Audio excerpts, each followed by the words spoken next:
మనందరి ప్రియతమ నాయకుడు రాష్ట్ర ముఖ్యమంత్రి గారు మిమ్మల్ని ఉద్దేశించి మాట్లాడాలి, ప్రసంగించాలి. ఎక్కువ సమయం తీసుకొని రెండే ముచ్చట్లు చెప్తాను. వేదికను అలంకరించిన పెద్దలందరూ, ఈనాటి ఈ సమావేశానికి విచ్చేసిన నారాయణపేట జిల్లా కాంగ్రెస్ అభిమానులు, కార్యకర్తలు, పాత్రికేయ మిత్రులారా, గత 14 సంవత్సరాలు కాంగ్రెస్ ప్రభుత్వం, రేవంత్ రెడ్డి గారి ప్రభుత్వం ఏం పనులు చేసిందని సుదీర్ఘంగా చెప్పకుండా ప్రతి అంశం పైన ఏ మాట ఇచ్చిందో ఆ మాట నిలబెట్టుకునే ప్రయత్నము కాంగ్రెస్ ప్రభుత్వం చేసింది. ప్రధానంగా 6 గ్యారంటీలే కాదు, రుణమాఫీయే కాదు, ఇందిరమ్మ ఆత్మీయ భరోసానే కాదు, గత 10 సంవత్సరాలలో రేషన్ కార్డు లేకపోతే ఈరోజు రేషన్ కార్డు ఇవ్వడానికి సిద్ధంగా ఉన్నది.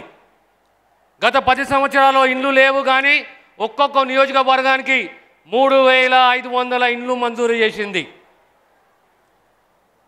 అదే రకంగా యావత్ భారతదేశంలో నారాయణపేట మొట్టమొదటి ప్రాంతము, గ్రామము ఎక్కడైతే లేదా మహిళా సంఘాలు పెట్రోల్ బంకులు నిర్వహించబోతున్నారు.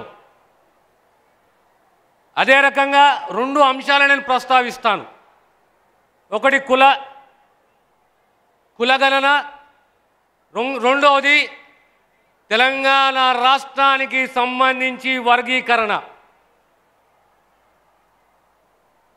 1931లో కులగణన జరిగితే మళ్ళీ దేశంలో మొదటి రాష్ట్రము కాంగ్రెస్ ప్రభుత్వము 2004-2005లో తిరిగి కులగణన చేసింది. విజయవంతంగా కులగణన చేసి, ఈ కులగణన అవసరమా అంటే సమాజంలో సమానత్వం పోవాలి, ప్రభుత్వం అందించే ఫలాలు అందరికీ అందాలి అంటే ఆ కులాల యొక్క ఆర్థిక, సామాజిక, రాజకీయ పరిస్థితులు ఏ రకంగా ఉన్నాయని చెప్పి అధ్యయనం చేయడానికి ఈ కులగణన ఎంతైనా అవసరమో. ఈరోజు విజయవంతంగా కులగణన చేసి, అదేవిధంగా 30-40 సంవత్సరాల ఆంధ్ర రాష్ట్రము, తెలంగాణ రాష్ట్రములో వర్గీకరణ, ఈ వర్గీకరణ అనేది ఏ కులానికి వ్యతిరేకం కాదు, ఏ వర్గానికి వ్యతిరేకం కాదు. ఆనాడు బాబాసాహెబ్ ఏమన్నాడంటే సమాజంలో సమానత్వము రావాలి, ఆత్మగౌరవంతో బతకాలంటే వారి వాటా, వారి హక్కు వారిని పరిరక్షించాలి, వారికి అందియాలి. ఈనాడు 59 కులాలు తెలంగాణ రాష్ట్రంలో, 59 కులాలు, 52 లక్షల పైచిలుకు జనాభా. 1 ఆగస్టు 2024 నాడు సుప్రీంకోర్టు తీర్పిస్తే గంట లోపట రాష్ట్ర ముఖ్యమంత్రి గారు ఆ సుప్రీంకోర్టు తీర్పుకు అనుకూలంగా అసెంబ్లీలో ప్రకటన చేసిండ్రు.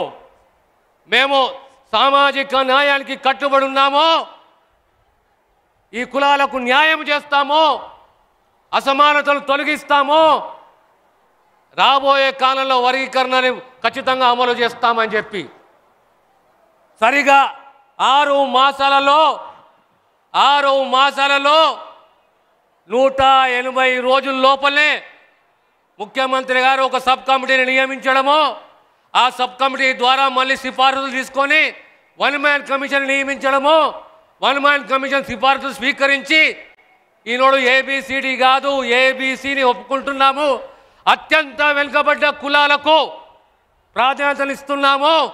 అవి బుడుగ జంగాలే కానీ, దక్కలియే కానీ, జగ్గలియే కానీ ఇలాంటి కులాలకు మొట్టమొదటి ప్రాధాన్యత ఇవ్వాలి.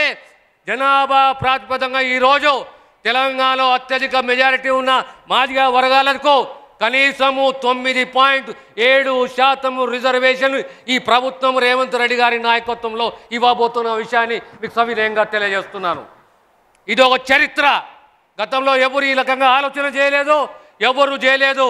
రాబోయే కాలంలో బీసీలే కానీ ఎస్సీలే కానీ వారికి సామాజికంగా ఆర్థికంగా రాజకీయంగా ఉద్యోగపరంగా ఈ ప్రభుత్వం మీకు న్యాయం చేస్తుందన్న విషయాన్ని తెలియజేస్తూ నేను సెలవు తీసుకుంటాను. Thank you sir. సంకల్ప బలంతో సారథ్య ఫలంతో తెలంగాణను ప్రతి రంగంలో ప్రగతి బాటలో నడిపేందుకు